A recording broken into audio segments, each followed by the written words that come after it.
방위산업의 미래를 보여주는 2019 서울국제항공우주 및 방위산업 전시회가 10월 15일부터 엿새간 열렸다. 이 전시회는 500여 개 국내외 방산업체와 관련 기업, 전문가들이 참석했다. 전시회에서는 한국, 미국, 독일, 영국, 프랑스, 이스라엘 등 군사 강국들이 보유하거나 생산하고 있는 첨단 무기들이 공개됐다. 특히 한화디펜스, LIG 넥스원, 한국항공우주산업 등 국내 대표 방산 기업들이 최첨단 무기를 선보이며 미래 방산 기술에 대한 기대감을 높였다. 한국의 방위산업 경쟁력은 세계 최상위는 아니지만 최상위에 도전해볼 만한 수준이다. 방위산업은 국가 안보를 위해 고도의 첨단 기술을 집약시켜 적과 싸워 이길 수 있는 첨단 무기 체계를 개발, 생산하는 국가기관 산업이다. 따라서 미국, 중국, 러시아 등 강대국들이 산업의 헤게모니를 쥐고 있다. 장원준 산업연구원 방위산업연구부장의 분석에 따르면 2017년 기준 한국 방위산업의 가격, 기술, 품질은 선진국 대비 각각 85%, 87%, 90% 수준이다. 하지만 최근 한국 방위산업은 국방 예산 증가와 수출 호조 등에 힘입어 더 빠르게 발전을 거듭하고 있다.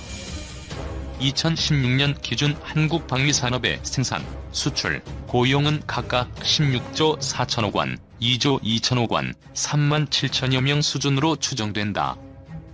이에 따라 한국 방위산업은 국방비 지출 세계 9위, 생산 10위, 수출 10위, 국방과학기술 수준 9위, 100대 기업 수 4위 등을 기록하며 글로벌 방위산업 톱 10에 진입한 것으로 평가된다. 현재 한국 방위산업의 핵심 아이템은 지상방산 시스템이다. 강대국들은 군사동맹 혹은 외교적 수단을 이용하거나 전략무기를 배치해 전쟁 억제력을 확보한다. 전략무기의 핵심은 항공기와 미사일 등 유도무기다. 다만 제대로 된 전략무기를 유지하는 것은 막대한 예산과 국력을 소유한 소수의 국가만이 가능하다. 따라서 무기 거래 시장에서는 여전히 지상 중심의 재래식 무기가 활발히 거래된다. 미국과 러시아는 대부분의 무기 체계 개발과 조달을 자국 내에서 해결한다. 반면 중국을 비롯한 대부분의 국가들은 자국 방산 기업들만으로 자국의 국방 수요를 모두 해결할 수 없어 무기를 적극적으로 수입한다. 최진명 NH투자증권 애널리스트의 분석에 따르면 전 세계 무기 체계 교역량의 약 15%는 여전히 전차, 자주포, 장갑차, 대공 차량, 재래식 전투기 등 지상 시스템에서 발생한다. 또 로키드 마틴 등 방산업계 선두 기업들은 첨단 무기 체계의 생산과 개발에 집중하고 있어 한국 방산업체들은 이 분야를 중심으로 성장할 수 있어 보인다. 특히 북한과의 대치 상태라는 특수한 여건 때문에 재래식 무기 체계를 지속적으로 발전시켜온 한국 방산업계에는 지상 무기 시스템 시장에서 성장할 수 있는 기회가 열려 있다. 미국과 안보 분야에서 대립하고 있는 중국을 제외한 인도, 터키, 사우디아라비아, 노르웨이 등 친서방 국가들은 한국과 외교, 안보적 측면에서 갈등 요소가 크지 않아 좋은 제품이 있다면 영업 활동을 하는데 걸림돌이 많지 않다. 실제로 한국의 지상 무기 체계는 세계 최상위권 성능을 갖추고 있어 안정적인 해외 수주 실적을 보여왔다. 특히 한화디펜스의 K9자주포는 북해 지역에서부터 중동 지역까지 기후가 다른 국가들에서 모두 채택돼 신뢰성을 인정받고 있다. 현대로템의 K2 전차는 올해부터 2차 양산이 본격화된다. K2 전차는 세계 1위권의 성능을 가지고 있어 국제 경쟁력을 갖추고 있다.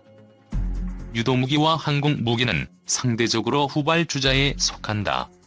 LIG 넥스원의 중고도 방공미사일 체계인 M3의 양산이 곧 시작될 것으로 보인다.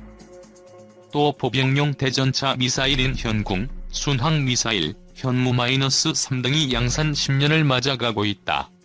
세계 무기 시장에선 양산 후 10년 정도가 지나야 본격적으로 판매가 시작된다. 항공 무기는 초음속 훈련기 한국항공우주의 T-50이 대표 기업이다. T-50은 국내 무기체계 수출 실적의 51%를 차지한 히트 상품이다. 호주군과 수출 협상 중인 한화디펜스의 최첨단 장갑차 레드백. 방산업체 가운데 한화와 LIG넥스원은 대표 방산업체로 꼽힌다. 한화는 한화에어로스페이스, 한화디펜스, 한화지상방산 등을 자회사로 둔 방산 1위 기업이다. LIG넥스원은 대포병 탐지 레이더 II 및 휴대용 지대공 유도무기 신궁 같은 정밀 유도무기를 개발하면서 국내뿐만 아니라 해외 시장에서의 수출 역량을 키우고 있다. 이들 기업들은 최근 속속 신제품을 내놓고 있다. ADX를 통해 선보인 신제품들은 향후 한국 방위산업의 성장을 이끌 핵심 제품들이다. 현재 가장 크게 주목받고 있는 것은 한화디펜스의 레드백이다. 호주에 서식하는 맹독성 거미의 이름을 딴 레드백은 검증된 K9 자주포의 파워팩과 30mm 기관포, 대전차 미사일, 원격 무장 등이 장착된 포탑, 최첨단 방호 시스템이 결합된 미래형 전투 장갑차다. 레드백은 9월 16일 호주군 미래형 궤도 장갑차 획득 사업에서 독일 라인 메탈 디펜스 에링스와 함께 최종 후보 장비 중 하나로 선정돼 글로벌 시장에서 주목받고 있다. 2021년 말 최종 사업자로 확정되면 큰 수출 효과를 볼 것으로 보인다. 레드백 장갑차는 세계 최고 수준의 기갑 전력을 보유한 한국 군도 상당한 관심을 보이고 있는 것으로 알려져 향후 육군이나 공군의 전력화도 기대되고 있다. 현대로템은 사막형 K2 흡표 전차를 선보였다. 사막에서 열을 막는 자열 효과와 위장 효과를 위해 모래색 도장을 적용했다. 또 전차 기동 간 모래먼지 발생을 최소화하기 위해 차체 측면에 모래먼지 저감용 고무 스커트를 장착하는 등 중동 현지에서 운용 시 최적의 성능을 발휘할 수 있도록 했다. 흑표 전차에 관심을 보이고 있는 중동 등의 국가를 겨냥한 맞춤형 전략으로 풀이된다. 미래 육군 전력의 기반이 될 레드백, K2 흡표뿐만 아니라 첨단 기술이 장착된 전투기와 헬리콥터도 눈길을 끈다. 카이가 중심이 된 민관합동으로 개발된 수리온이 수출형 프로토타입도 처음 민간에 공개됐다. 2015년 12월부터 500여 원을 들여 개발 중인 KUH-1E는 기존 수리온 항공전자 체계가 미국 연방항공청이 인증한 통합형 터치스크린 방식의 시스템으로 바뀐다. 이번 전시회에는 해외 바이어들의 다양한 요구를 고려해 각종 무기를 탑재해 실용성을 강조했다. 실물 모형이 처음 공개된 한국형 전투기도 전시회를 통해 공개됐다. KFX 사업을 주관하는 카이에 따르면 이 전투기의 최대 추력은 44,000파운드, 항속거리는 2,900km, 최대 속도는 마하 1.81이다.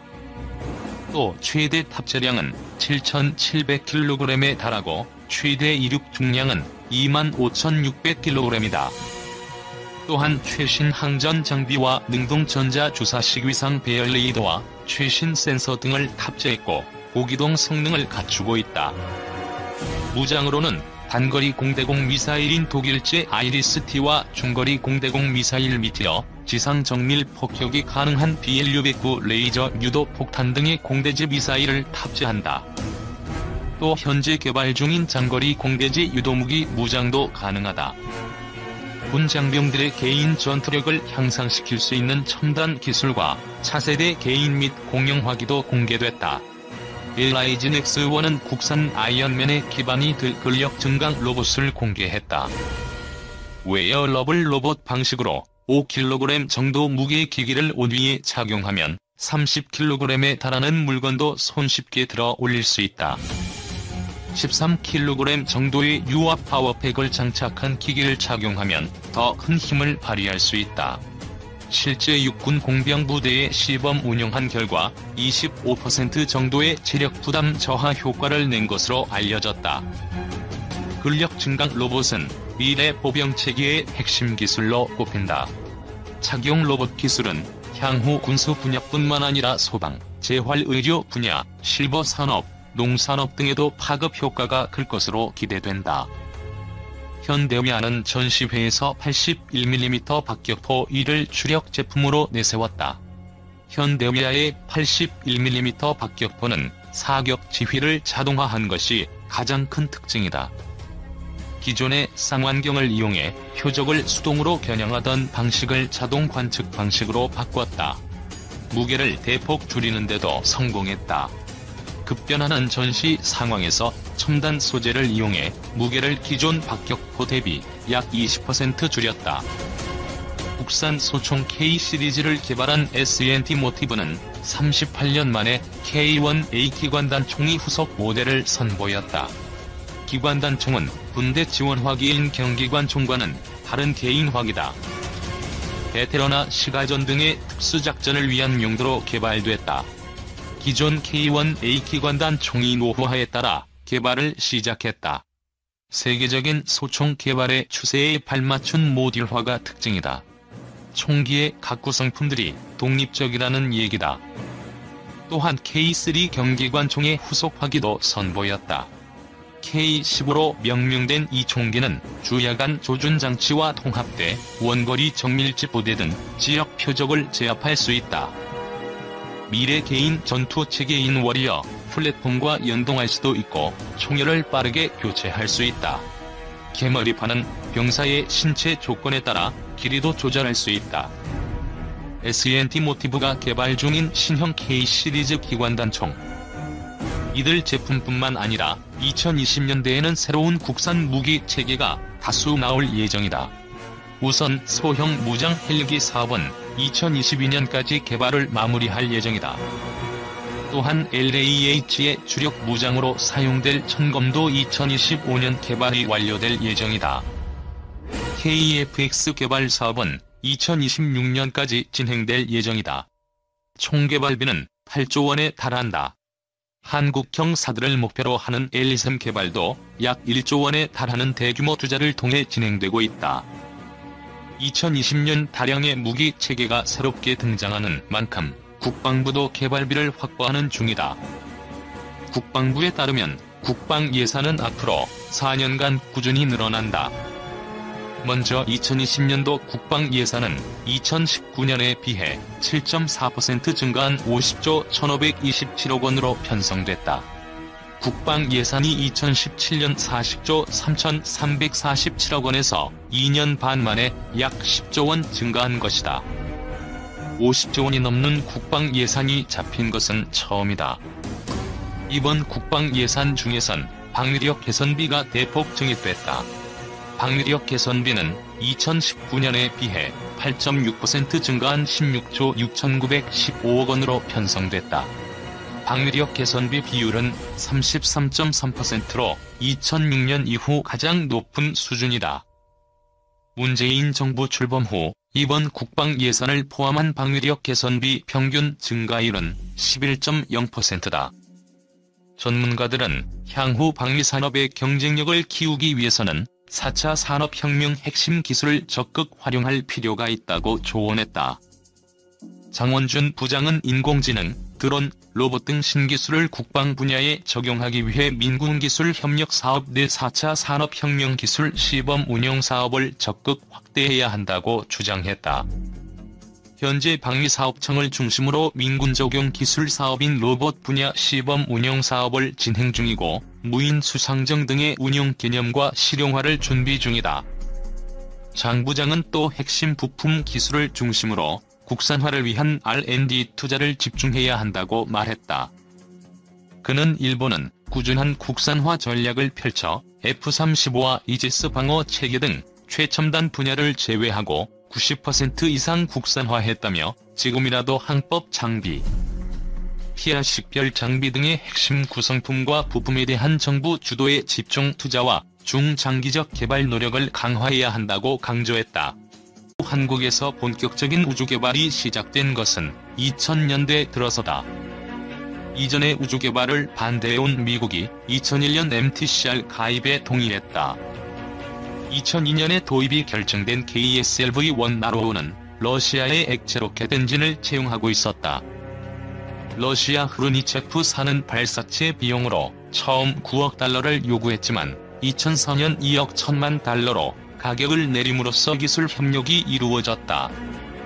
당시 계획에 의하면 발사체의 전체적인 시스템 설계는 한러 기술진이 공동으로 설계해 작업하고 1단 서브 시스템의 설계, 제작, 시험은 러시아에서 담당하면서 한국 기술진이 참여하는 방식을 취했다.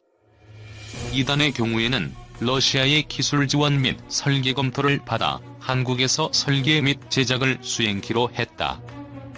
협력 분위기는 2004년에 한러 우주기술 협력 협정을 맺으면서 더욱 강화됐다.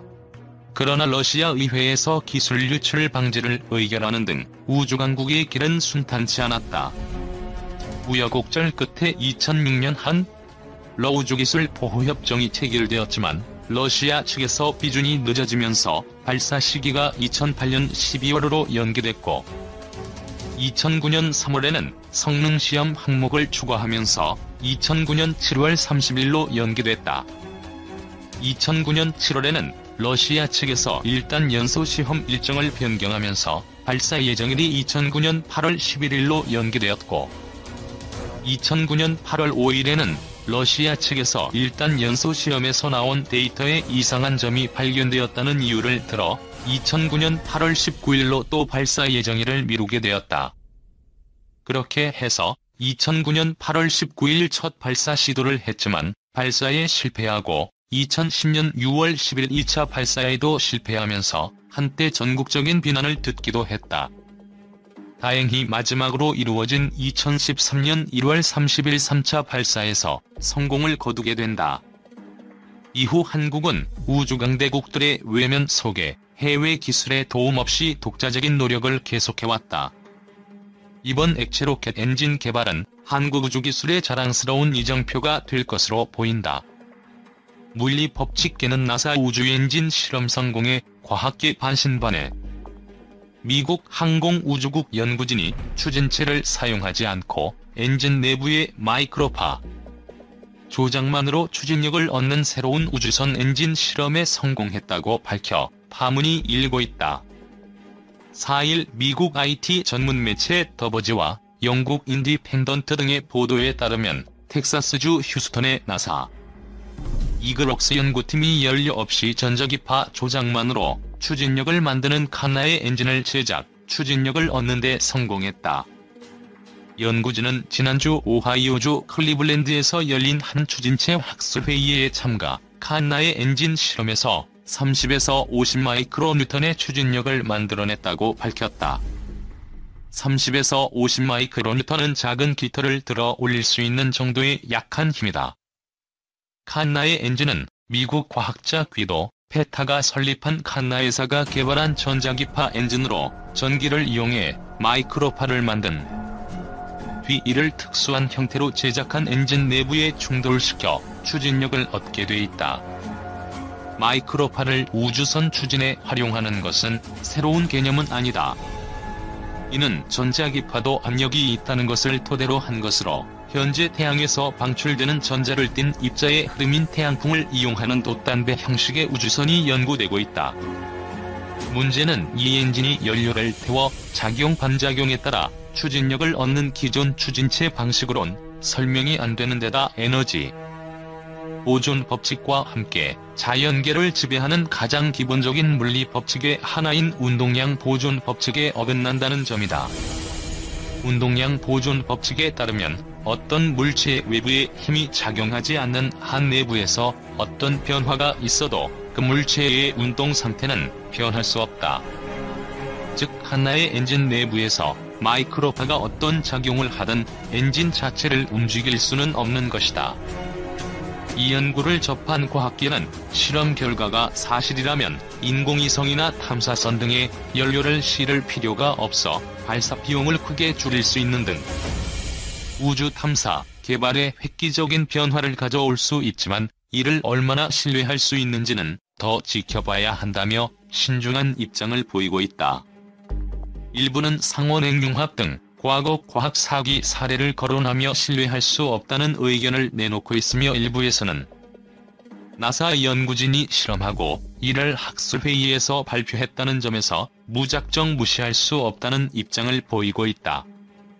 한국항공우주연구원 김수겸 박사는 이 엔진은 기존의 로켓 원리나 물리 법칙으론 설명되지 않지만 사실이라면 우주 추진체에 근본적인 변화를 가져올 획기적인 것이라며 다른 연구자들 의한 검증과 재현이 필요하다고 말했다. 나사 로켓 엔진 적층 제조 적용 확대 우주항공 진일보 세계 우주항공 분야를 대표하는 미국 항공우주국이 로켓 엔진의 적층 제조 적용을 확대해 시간과 비용을 절감하고 효율성을 증대하고 있다. 적층 제조 기술의 미래와 제조업 적용 확대를 위해 오는 10월 16일과 17일 양일간 창원 컨벤션 센터와 연결된 그랜드 머큐어 앰베서더 창원에서 TCT 컨퍼런스가 개최된다. 10월 16일부터 18일까지 CECO에서 열리는 TCT 코리아 2019 부대 행사의 일환으로 마련된 컨퍼런스는 우주항공 앤드 자동차, 툴링 및 시뮬레이션, 디자인 앤드 이노베이션, 3DPM 사업, 소재 앤드 공정 처리 등 총 14개 세션으로 진행됐다. 특히 나사에서 30년 넘게 근무하면서 고급 제조 및 공정 개발을 담당하고 있는 마지드 바바이 나사 마셜 우주비행센터 고급 제조 책임자가 초청돼 10월 16일 11시 30분부터 12시까지 적층 제조, 설계 및 제조 방식의 전환을 주제 발표했다. 적층 제조는 복잡한 부품을 다양하고 빠르게 생산할 수 있으며 설계도 자유롭기 때문에 경량화가 생명인 우주항공에서 널리 활용되고 있다. 항공기 엔진 제작의 경우 수많은 정밀 주조와 용접 작업이 필요한데 GE는 3D 프린팅을 활용해 엔진 노즐, 부품 수와 공정을 대폭 줄였으며 가장 중요한 적기 공급에 성공한 바 있다. 특히 우주항공 소재는 가격이 비싼 타이타늄, 인코넬 등이 주로 사용되는데 절삭 가공을 하면 소재의 90%를 버리게 되지만 이를 적층 제조 후 절삭 가공하면 대폭적으로 비용을 절감할 수 있다. 이에 나사도 지난 28년간 30개가 넘는 적층 제조 기술과 시스템을 실험했으며 최근 6년간 PBF 방식 3D 프린팅 기술 개발에 1,500만 달러를 투자한 바 있다. 이를 통해 가장 큰 산업용 금속 및 플라스틱 적층 제조 시스템을 보유하고 있다. 또한 방산업체, 3D 프린팅 기업과 무인우주선 오리온 부품을 3D 프린팅 기술로 제작하는 협업을 맺고 약 100여 개의 부품을 적층 제조해 적용 중이다. 이래로 나사는 고체 미대체 로켓을 개발하는 과정에서 우주 발사 시스템, 엔진, 연료 터보 펌프, 연소 챔버, 인젝터, 밸브 등 35가지 부품을 적층 제조 부품으로 교체했다. 이래로 과거 100여 개 부품을 용접해야 했지만 적층 제조를 통해 30개로 줄여 비용을 30% 절감시키고 제작 시간도 줄였다.